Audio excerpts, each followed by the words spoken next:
So I'm going to take the agenda out of order right now, and we will take House Bill 5191 by Representative Pat Serpa. Representative Serpa, when you're ready, you have the floor. I am ready. Thank you, Chairman and members of the committee. And since you have such a long agenda tonight, I'm going to try to make my testimony brief because I know we have some doctors online also waiting to tell their stories related to medical certification. I'm sure you've all heard of doctors who are board certified. Well, the doctors were telling me stories about the one particular test that seems to have cornered the market on a doctor to be board certified. And it's kind of like we're more familiar as lay people with the SATs and the ACTs. And if you've noticed that many colleges now are doing away, in fact, with the SATs because it really is often an artificial measure of a student's potential for achievement. And like this board certification, the SATs sell their study guides, they encourage students to take their courses, which is all a moneymaker for the big testing company in Princeton, New Jersey. I don't have to tell you the name of it. So the doctors are concerned about the licensing tests they have to take in order to get this board certification here in the state. And it's not that they don't want to maintain or stay current in their fields, but they have some very good ideas how to maintain certification. It's called MOC, Maintenance of Certification. One of the doctors was telling me that with this particular test that they're now required to take, one of the test questions, for example, they ask about the name of an obscure skin disease that is usually found on the lower extremities of people who inhabit the jungles of the Philippines. Never seen around here, and the test is built, the board certification that they have to take now, the test is built around those obscure questions that they will never see, this mask, here in their practices in Rhode Island. And the testing companies profit handsomely. I know you've been inundated with the emails that I've had. I think I've had about 50 emails related to this bill, but on another document that I received, and I understand you didn't get it, actually 600 doctors in the state of Rhode Island have signed on to this bill. And it's not that they don't want to continue improving themselves and staying current, but having to study for this particular exam takes them away from serving patients. And I think we've all seen, especially in this time of COVID, that they really need to be hands-on people. And I don't know about the rest of you, but in my years here as a legislator, I don't think I have to tell you that especially primary care doctors, they're hard to find because they are among the lowest, they get the lowest reimbursement rates in the state of Rhode Island. I have actually had people call me and say, my PCP retired, do you know of anybody? And as I understand it, and I'm not a professional in the medical field, as I understand it, many of the physician's assistants and nurse practitioners are taking over many of their responsibilities.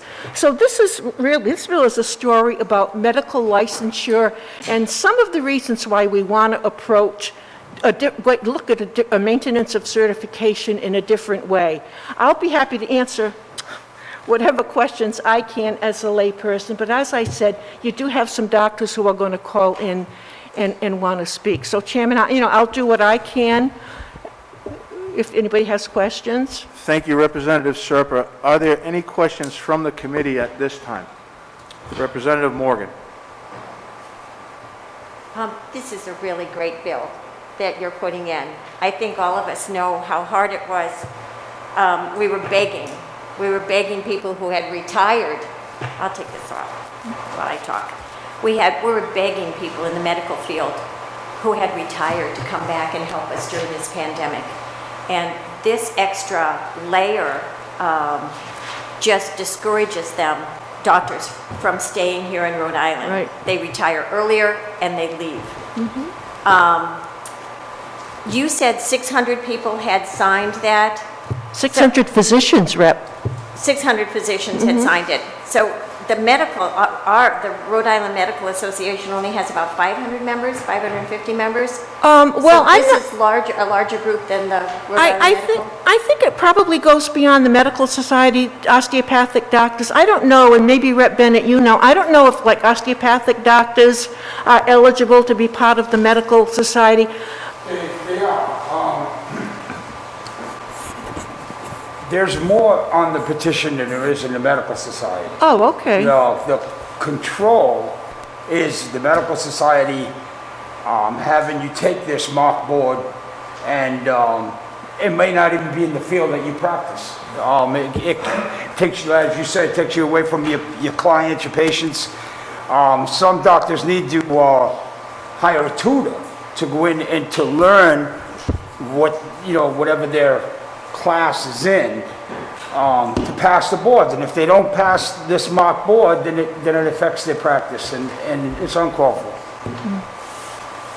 But your point is well taken, Rep. Morgan. And, you know, I've had one of my own doctors just move to Florida because he got a better deal in his specialty.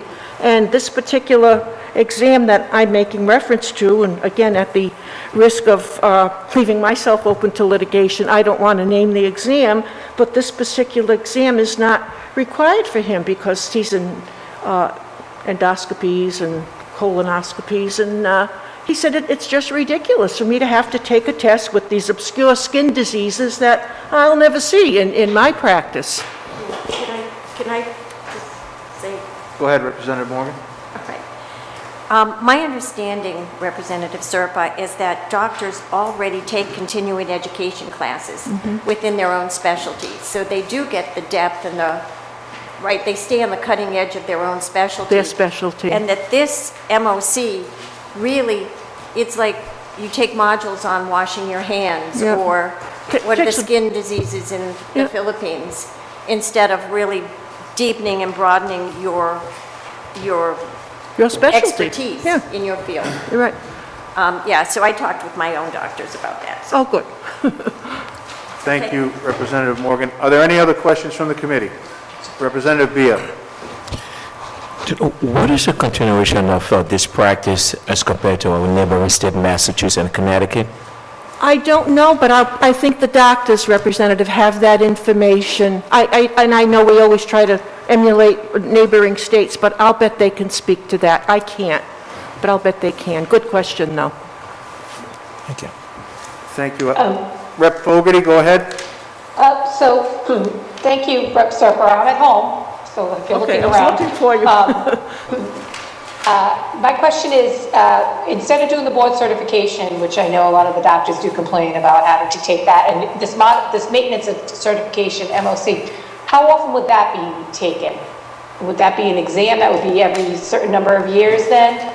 Or is this just a yearly, more of a continuing education? Would that count for the maintenance of certification? In order to maintain their certification in this? Yes. Oh, okay, well, let them answer that, Representative. Okay, Because I that's think fine. it's an ongoing process, just like any other professional in any other field. I think it's an ongoing process. I don't think it's like a course every 3 years but I would rather not put words in their mouth Okay. because I don't know. I'll ask one of the physicians you. when they come on. Thank you. Thank you. Thank you, Representative Fogerty. Okay, I believe that's all the questions from the committee, and we're ready to take some testimony by phone. Chris, who do we have on the line? Dr. Frappier? Dr. Frappier? Yes, hello? Hi, Hi, who am I speaking to, please? Dr. Frappier.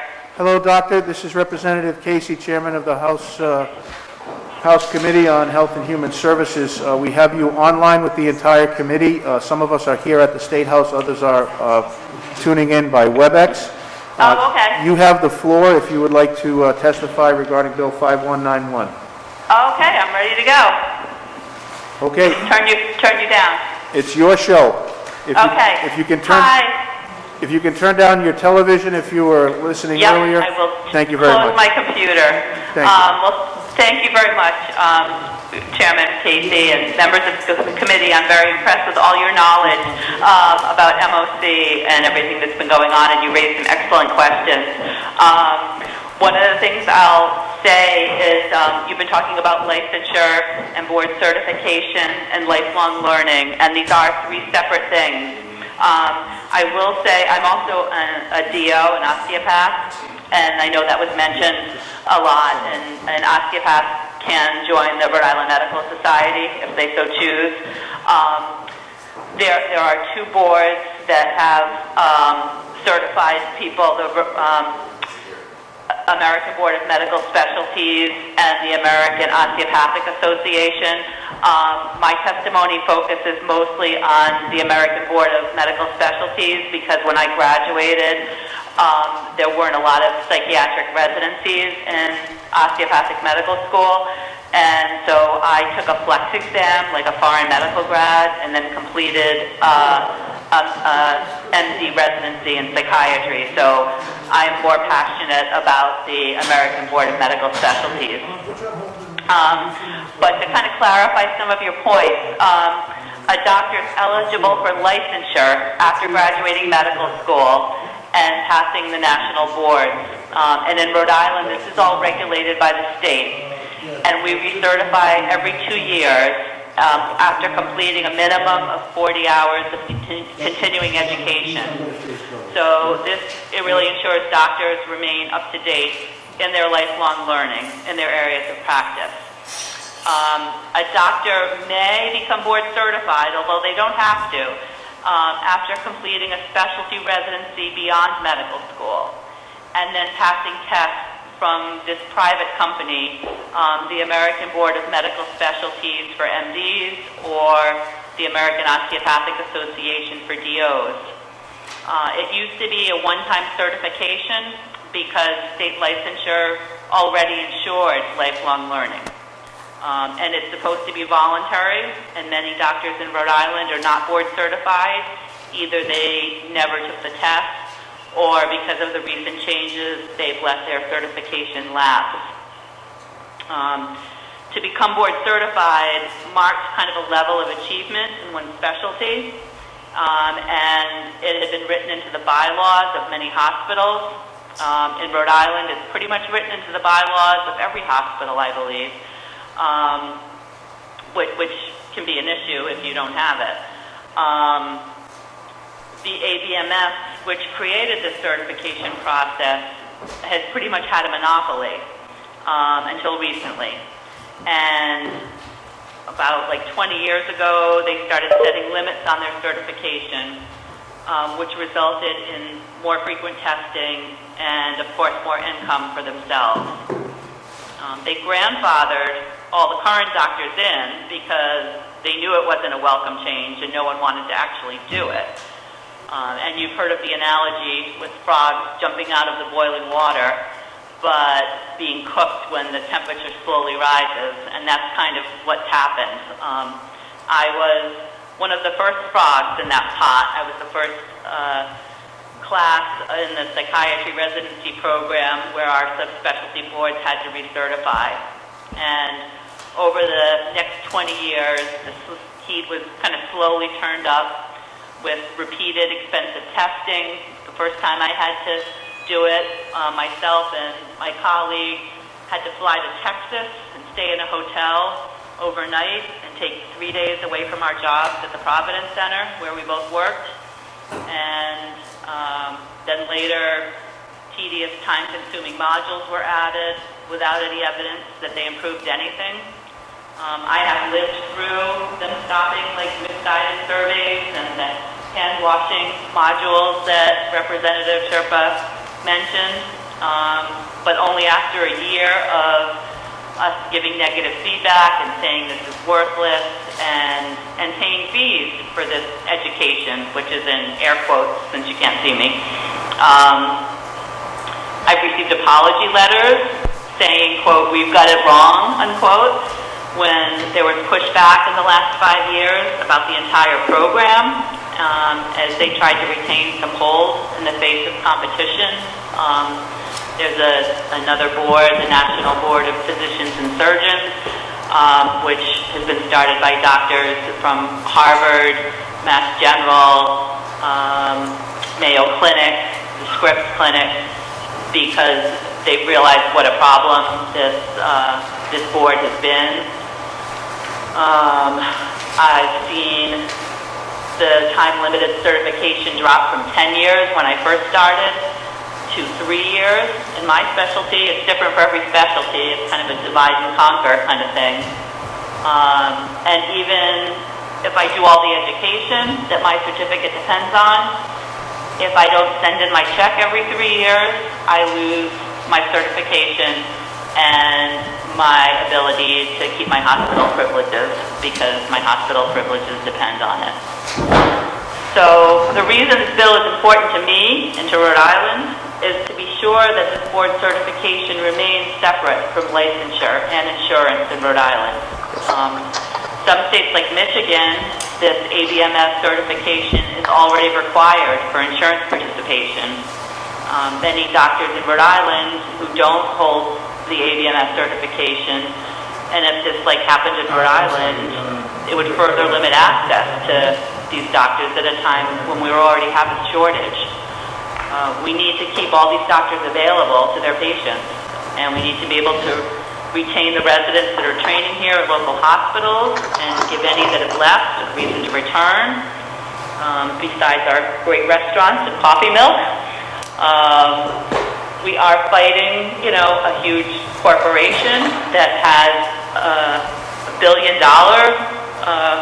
pocketbook. If you look at all the holdings of the ABMS and all their medical specialty sub-holdings, so it is a bit of an uphill battle, and certainly if they could get more outpatient doctors to participate in this recertification process by requiring it for medical licensure or requiring it for insurance participation, that would be more people in their program, even though it's still, quote, voluntary, just the way they're, quote, nonprofit. So I think that mostly concludes my testimony. I do want, someone asked about Massachusetts, and actually Massachusetts has been considering a similar bill that I think they put in, a year ago, and I don't know where it stands, but the Mass Medical Society has been in support of it, and we have a letter from them that I think submitted last year when we were doing testimony. Thank you, Dr. Frappier. What I'd like to do is open up the panel for questions to you. If we can keep them brief, we do have a lot of people who are going to testify here on this bill, and we have other people who are calling in. So, are there any questions? Are there any questions for Dr. Frappier from the committee? Okay. Well, I did a good job. All right, Doctor, thank you very much. We're going to move on. If the committee will indulge me, we're going to call the next witness by phone. It'll take just a second if everybody will stand by. Okay. Thank you very much. Thank you, Doctor.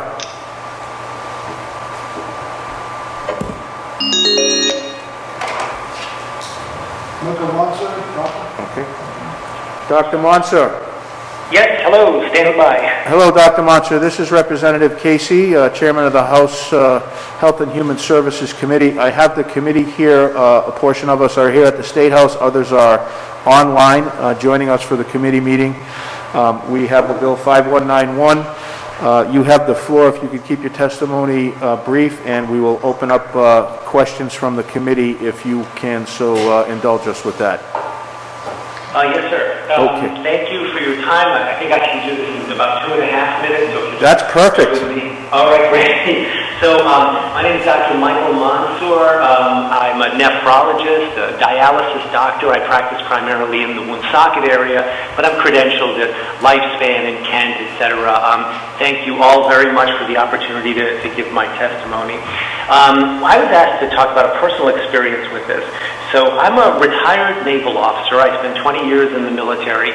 I was in Haiti for the earthquake, where on the Comfort, which is now we know from TV, and we had to do dialysis under very adverse conditions there.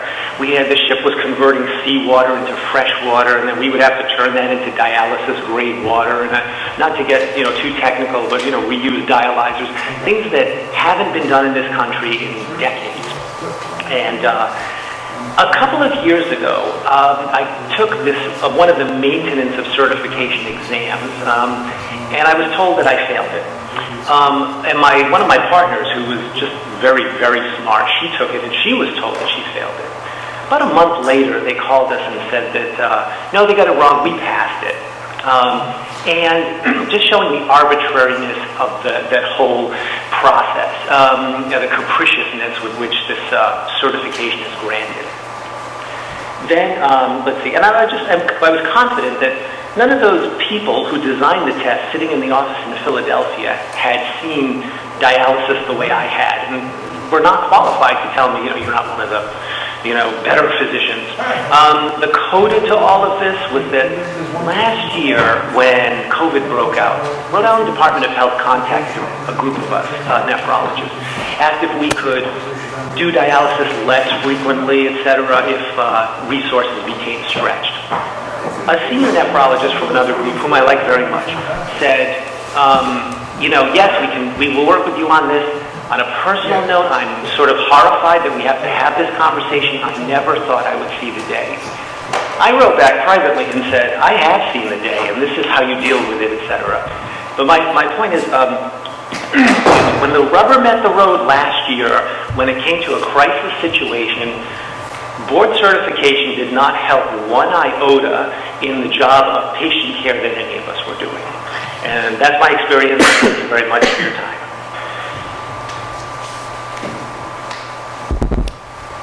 Thank you, sir. Are there any questions from the committee at this time? Representative Morgan. Dr. Mansour, how often would you have to take the MOC? Is it yearly? Is it every 3 years? What is it? Thank you for the question. For my specialty, nephrology, the option was the 10-year exam, which was a high-stakes, day-long exam, take a month to prepare for it. They offered this every 2-year maintenance of certification, knowledge checking is what they called it. They rolled that out. It turned out to be a failure. They're not doing it anymore. I think now they're working on a 5-year sort of continuous process. So honestly, it is a moving target. The minimum, though, is every 10 years. Do you have to take courses every year? Like most physicians in the in Rhode Island, I take the CME courses, continuing medical education. Required to take courses to maintain my certification. Yes, some of the CME, the continuing medical education, I do have to register with ABMS to prove that I'm also doing their education. To prove that, again, I'm complying with maintenance of certification. Sorry if that's a convoluted answer, but that's... And how much do you think it costs you every year to maintain this certification in time and in money? Good question. Well, I guess if I spent, a couple of days, working on this, the maintenance fee is about $300 a year. The time that I spend probably would be another, $500 or $600. So up to $1,000 a year, I suppose, if we cash paid an opportunity cost. Okay, thank you. All right, thank you. Thank you, Representative Morgan. Are there any other questions? Okay, thank you, Dr. Mansour. I appreciate your testimony. If the committee will indulge, we are going to call our next witness by phone. Thank you again, sir. And thank you for your service, Dr. Mansour, by the way. Thank you. Thank you. Thank you, Representative Morgan. Are there any other questions? Okay, thank you, Dr. Mansour. I appreciate your testimony. Dr. Gandhi, are you with us? Yes, I am. Okay, could you please turn your television down or your computer? Yes. We're getting feedback. There's a little bit of a delay in the production, so we're getting feedback. Yes, that's much better. This is Representative Casey. I'm the chairman of the Health and Human Services Committee. We have the entire committee here. Some of us are here at the State House. Others are tuning in virtually. You have the floor. If you could keep your testimony a little bit brief regarding House Bill 5191, and then we'll open it up for some questions from the committee, okay? Yes, thank you so much. I'll try to be as brief as possible. Thank you again for the opportunity. I'm Tanuja Sanghe. I'm an adult child adolescent and forensic trained psychiatrist. I practice as a child psychiatrist at Frappier Hospital, and I'm a teaching faculty for both child and forensic fellows.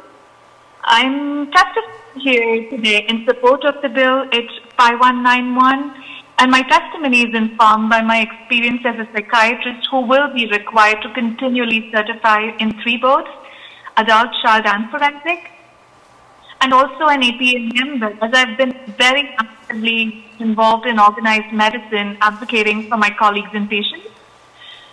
I think at this point in time, when we're faced with the pandemic, equitable access to quality mental health treatment is the goal that we all strive for.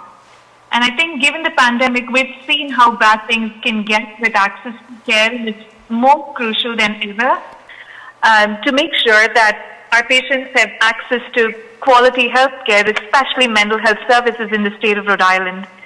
And I think we can achieve that if we're able to address some of the practical challenges that get in the way of access to care, both existent and potential. And this bill speaks to a potential barrier to access to care by tying licensure requirements or reimbursement through insurance panels to a psychiatrist or a physician's requirement of continuing medical education, as this would impede both the physician's ability to practice medicine and also earn a livelihood by practicing their profession. I think it's important to understand and recognize that a physician needs to be licensed to practice medicine, but both certification is a separate and voluntary process. We can debate about the different feelings we have about certification itself, but I think the state of Rhode Island does a very good job of holding physicians accountable to obtain a license and has CME requirements of its own. At this time, even our professional organization, speaking as a psychiatrist, the APA, which is the largest organization representing more than 38,000 psychiatrists, actively seeks to reform the process of MOC for our specialty.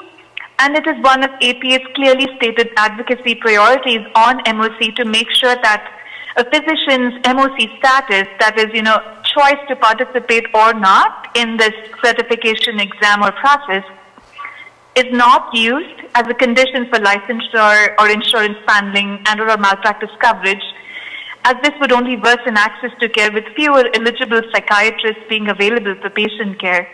So I think how I feel about it in summary is that, we've seen how the pandemic has highlighted the existing healthcare disparities in our society and also shed light on the growing and acute need for mental health services in our communities. So it is an acute reminder of the importance of advocacy and good legislation to protect our physicians, just like we have with psychiatry or telemedicine. And I believe that it behooves us as people and a society to make things easier for physicians to practice as doctors, because that's what we're trained to do and serve the public. So I ask for your support for this bill because it reinforces our current practice in Rhode Island, where a psychiatrist or a physician's decision to participate in continued certification or not is independent of and not used as a condition of licensure in Rhode Island or for reimbursement through insurance panels.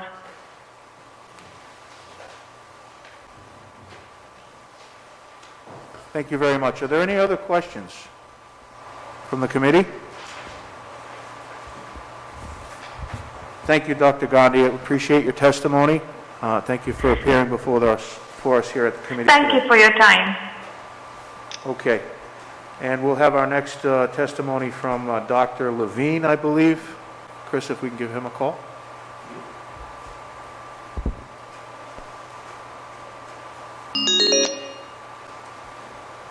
Dr. Levine?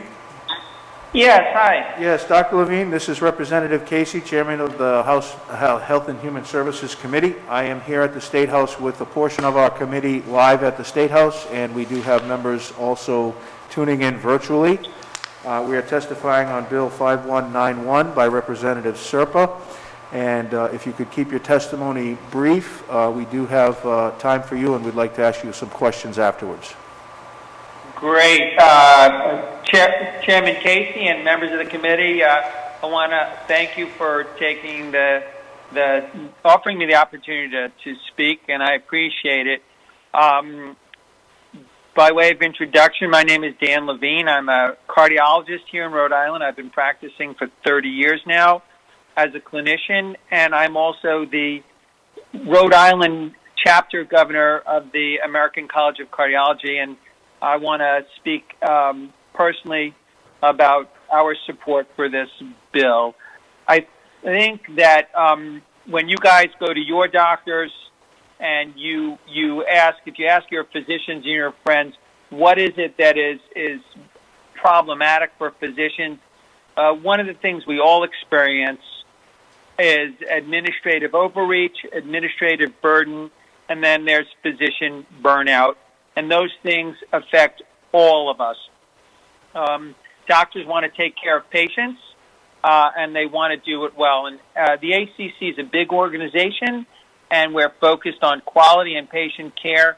And my support of this bill is certainly not to be construed as an opposition to quality metrics and maintaining of standards, but it's the methods by which these standards are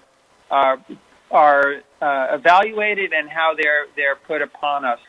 So the maintenance of certification is a process that's long in the making, but in our view, certainly not the only standard that should be applied or can be applied, and certainly not one that should be allowed by insurers to be used as a standard to certify or licensure or qualification to obtain reimbursement for services provided. And when you look at what doctors struggle with, it's the number of requirements and certifications that they need. I personally have 3 board certifications.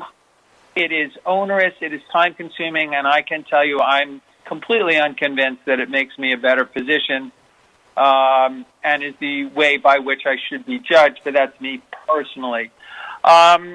So in Rhode Island, we have a problem of both recruiting and retaining high-quality physicians, and anything that we can do that would help to allow for physician retention, allow good qualified physicians judged by their peers in the institutions in which they work to be of sufficient standard and quality in maintaining those.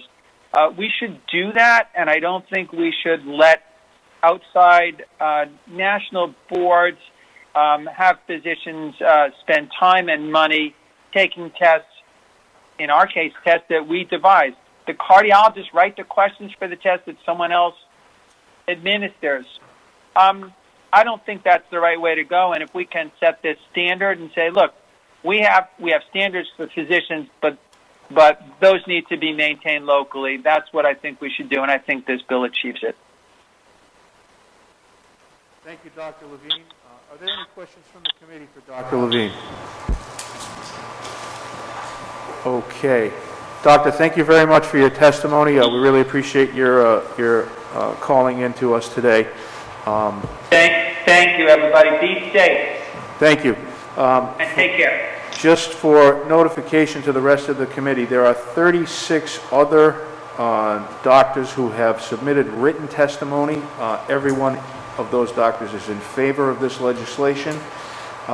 Their copies of that testimony are available for you from the clerk at your next visit here, or when you leave here if you are here in person at the State House.